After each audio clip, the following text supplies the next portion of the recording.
The Great Yan Empire. Dunia di mana rasa hormat hanya dapat diperoleh melalui kekuatan dan kekuatan. Sepintas terdengar seperti hukum rimba. Tapi inilah alam semesta bela diri. The Martial Universe. Dalam hal ini Yan Besar Empire, 4 klan besar selalu berdiri di atas sisanya. Di antara mereka, insiden tertentu di Lin Clan mengakibatkan pembuangan individu tertentu yang kemudian memulai keluarga Lin kecilnya sendiri, dengan harapan suatu hari diakui lagi oleh Lin Clan, dan bergabung kembali dengan mereka. Berasal dari keluarga besar Lin Clan, ketika Lin Dong masih sangat muda, ia menyaksikan ayahnya tak berdaya. Sebagai ayah berbakat dengan mudah hancur dan lumpuh oleh jenius luar biasa dari keluarga besar Lin Clan. Lin Laangtian. Dengan ayah putus asa, seorang kakek patah hati, dan keluarga menderita. Sejak hari yang menentukan, Lindung telah didorong oleh tujuan dalam, untuk membalas dendam pada orang yang telah mengambil segala sesuatu dari keluarganya. Berbekal kemauan dan tekad yang kuat, Lindung, tanpa sadar saat ia menemukan sebuah takdir yang lebih besar yang tak pernah dia membayangkan sebelumnya, ketika ia tersandung pada jimat batu misterius. Dari sinilah awal mula kisah, dan cerita Wu Dong Xian Kun Kun resmi dimulai.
Assalamualaikum warahmatullahi wabarakatuh.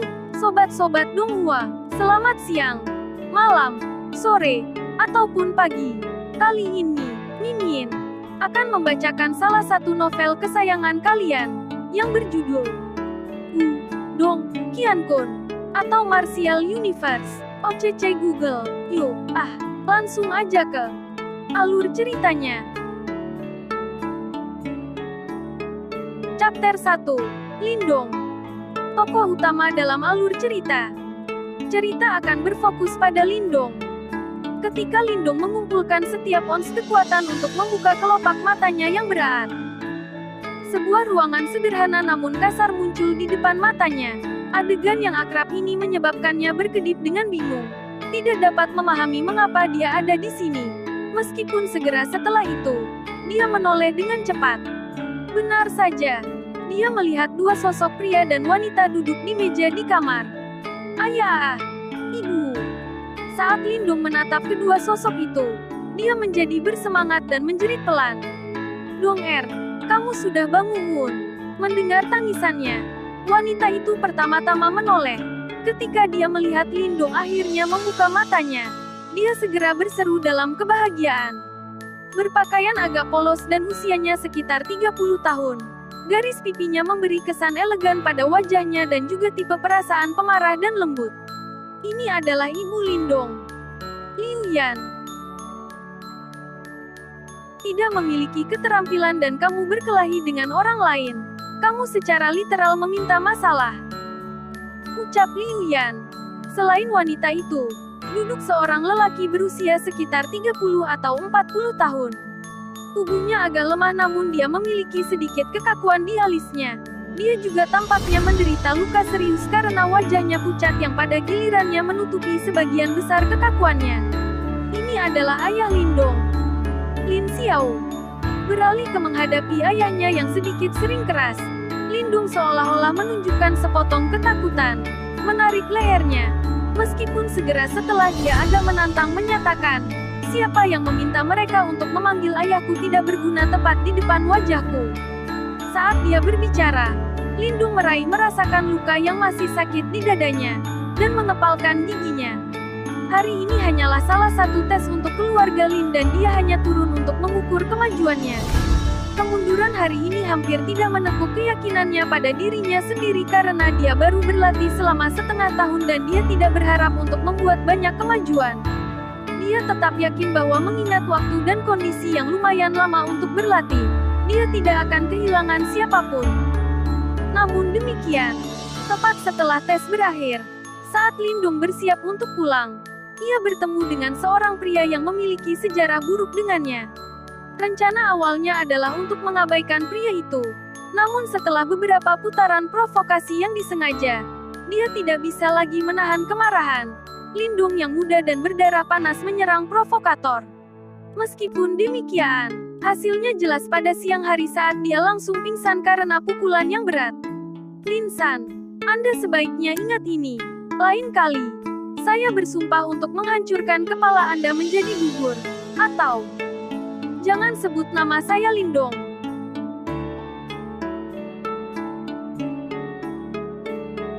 Lindong menggertakkan giginya. Lin San disebutkan adalah pelaku insiden ini, dan juga musuh nomor satu di hati Lindong. Karena ayah mereka memiliki darah yang buruk di antara mereka, Lin San terus-menerus berusaha membuat Lindong tidak nyaman. Dan insiden terakhir hanyalah satu dari sekian banyak. Suatu saat dia dengan tegas mengepalkan rahangnya. Namun yang berikutnya, Lindong menggantung kepalanya dengan sedih. Meskipun Lin San sangat keji, fakta tetap bahwa dia saat ini sudah berada di lapisan keempat dari tubuh marah. Dalam keluarga Lin, prestasi semacam ini dianggap lebih baik daripada rata-rata. Dibandingkan dengan lapisan kedua yang dimiliki Lindong, itu memang jauh lebih baik. Di jalur pelatihan, tubuh harus dilatih terlebih dahulu karena semuanya dimulai dengan tubuh seseorang. Bagaimanapun, tubuh manusia adalah hal yang paling misterius di dunia. Sederhananya, tubuh marah adalah budidaya tubuh seseorang, yang memungkinkan tubuh seseorang secara bertahap menguat dan akhirnya tumbuh lebih kuat dari luar ke dalam. Ketika otot dan tulang di dalam tubuh telah menguat ke tingkat tertentu, itu akan memunculkan bibit dari Yuan Power. Hanya ketika sebuah bibit Yuan Power muncul secara alami di dalam tubuh, maka seseorang dapat disebut sebagai praktisi sejati. Tubuh marah dibagi menjadi 9 lapisan. Perbedaan antara 3 lapisan pertama tidak signifikan karena hanya meningkatkan tubuh fisik dan yayasan sedikit. Hanya ketika tubuh telah dibudidayakan ke lapisan keempat, manfaat pelatihan akan muncul secara bertahap. Pada tingkat itu, kulit perlahan-lahan akan mengeras menjadi sekuat kayu atau batu, dan kekuatan dan kecepatan keduanya akan ditingkatkan secara substansial. Karena Lin San saat ini berada di tingkat itu, Lindong, yang hanya menguasai lapisan kedua dari tubuh marah, jelas kalah.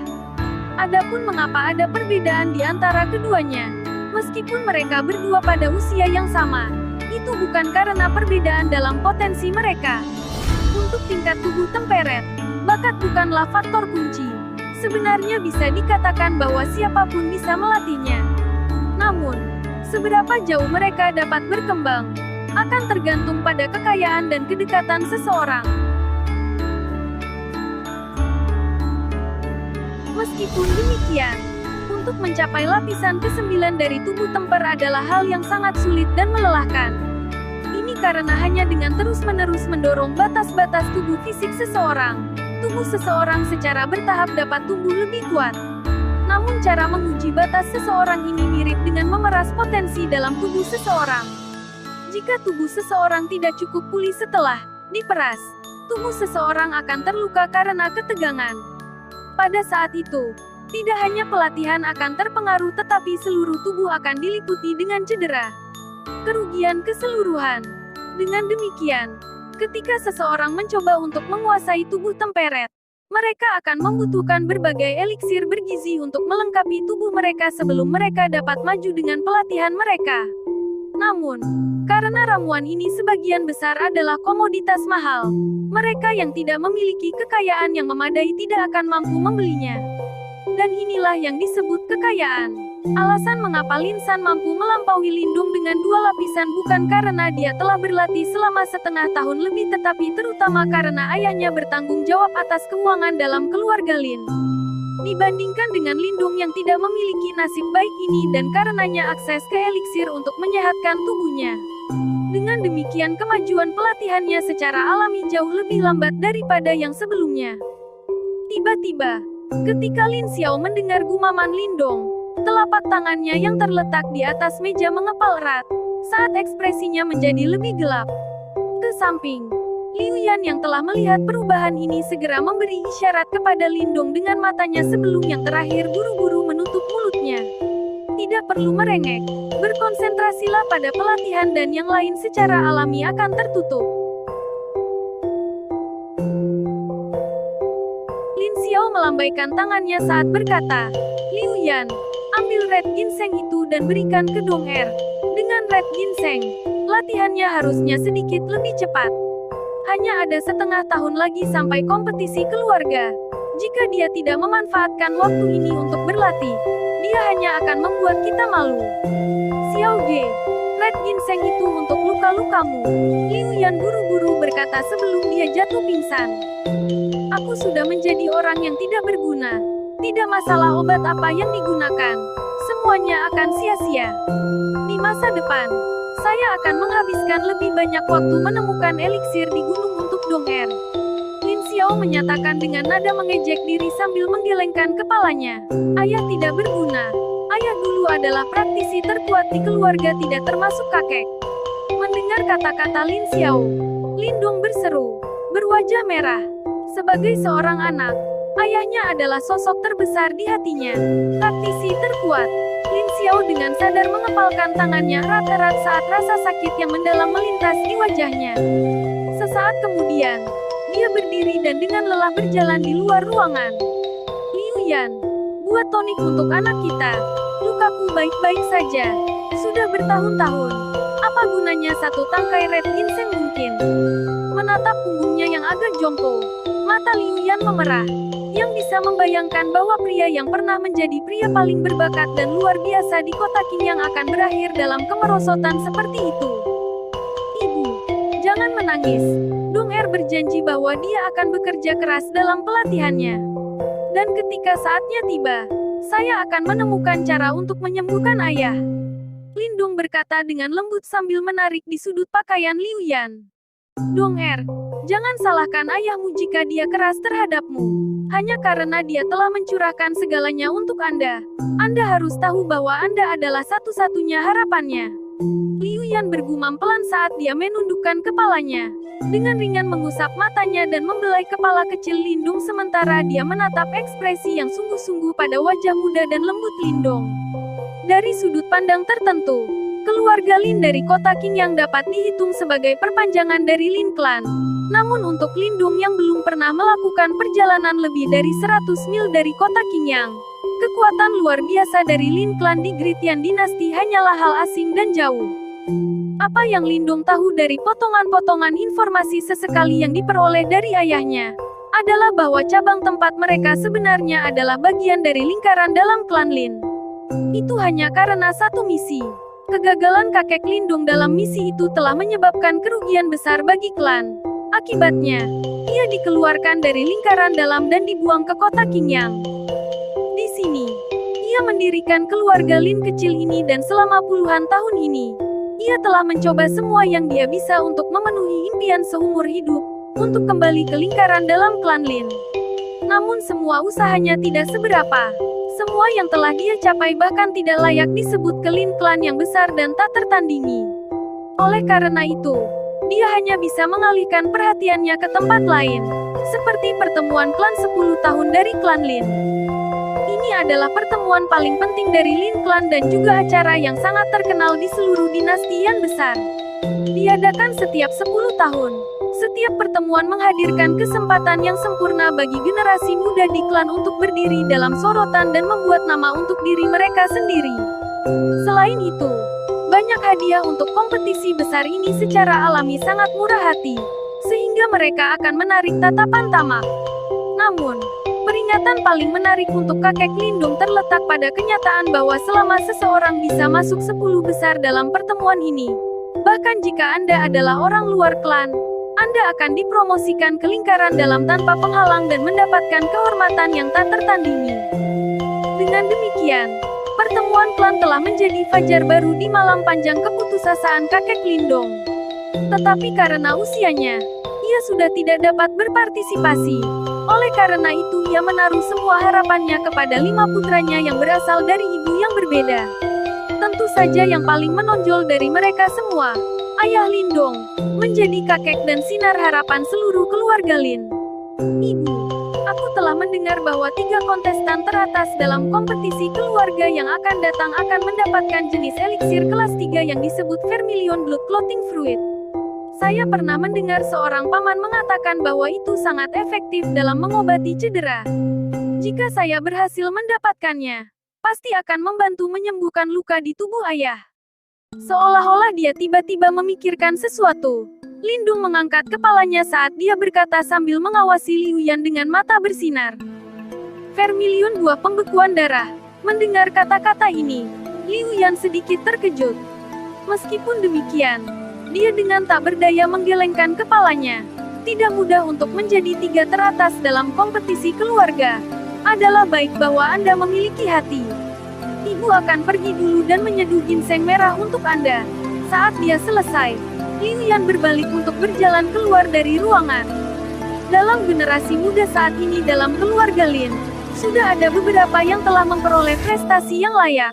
Karena itu tidak mudah bagi Lindung untuk masuk 3 besar dan mendapatkan 2 Vermilion Blood Clotting Fruit. Karenanya, dia tidak menganggap masalah ini terlalu serius. Saat dia menatap Liu Yan yang akan kembali, bibir Lindung mengerucut erat, mengepalkan tinjunya yang kecil. Ibu, yakinlah, aku pasti akan mendapatkan Vermilion Blood Clotting Fruit dan menyembuhkan luka-luka di tubuh ayah. Saat Lindung memikirkan cedera Lin Xiao, kebencian yang dalam tiba-tiba muncul di matanya. Alasan mengapa ayah sering diejek oleh banyak orang dalam keluarga adalah semua karena satu orang itu. Keluarga Lin yang menjadi milik Lindung hanyalah keluarga kecil. Bahkan di kota Qingyang, mereka tidak dapat dianggap yang terbaik. Namun keluarga Lin yang tampak biasa-biasa saja ini memiliki latar belakang yang sangat terhormat yang akan mengejutkan banyak orang. Mereka berasal dari klan Lin.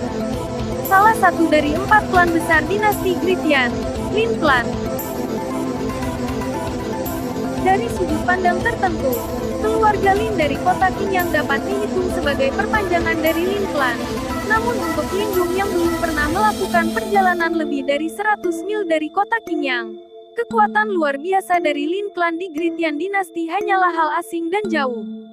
Apa yang Lindung tahu dari potongan-potongan informasi sesekali yang diperoleh dari ayahnya, adalah bahwa cabang tempat mereka sebenarnya adalah bagian dari lingkaran dalam klan Lin. Itu hanya karena satu misi. Kegagalan kakek Lindung dalam misi itu telah menyebabkan kerugian besar bagi klan. Akibatnya, ia dikeluarkan dari lingkaran dalam dan dibuang ke kota Qingyang. Di sini, ia mendirikan keluarga Lin kecil ini dan selama puluhan tahun ini, ia telah mencoba semua yang dia bisa untuk memenuhi impian seumur hidup, untuk kembali ke lingkaran dalam klan Lin. Namun semua usahanya tidak seberapa. Semua yang telah dia capai bahkan tidak layak disebut ke Lin Clan yang besar dan tak tertandingi. Oleh karena itu, dia hanya bisa mengalihkan perhatiannya ke tempat lain, seperti pertemuan klan 10 tahun dari klan Lin. Ini adalah pertemuan paling penting dari Lin Clan dan juga acara yang sangat terkenal di seluruh dinasti yang besar. Diadakan setiap 10 tahun. Setiap pertemuan menghadirkan kesempatan yang sempurna bagi generasi muda di klan untuk berdiri dalam sorotan dan membuat nama untuk diri mereka sendiri. Selain itu, banyak hadiah untuk kompetisi besar ini secara alami sangat murah hati, sehingga mereka akan menarik tatapan tamak. Namun, peringatan paling menarik untuk kakek Lindung terletak pada kenyataan bahwa selama seseorang bisa masuk 10 besar dalam pertemuan ini, bahkan jika Anda adalah orang luar klan, Anda akan dipromosikan ke lingkaran dalam tanpa penghalang dan mendapatkan kehormatan yang tak tertandingi. Dengan demikian, pertemuan klan telah menjadi fajar baru di malam panjang keputusasaan kakek Lindung. Tetapi karena usianya, ia sudah tidak dapat berpartisipasi. Oleh karena itu ia menaruh semua harapannya kepada 5 putranya yang berasal dari ibu yang berbeda. Tentu saja yang paling menonjol dari mereka semua, Ayah Lindung, menjadi kakek dan sinar harapan seluruh keluarga Lin.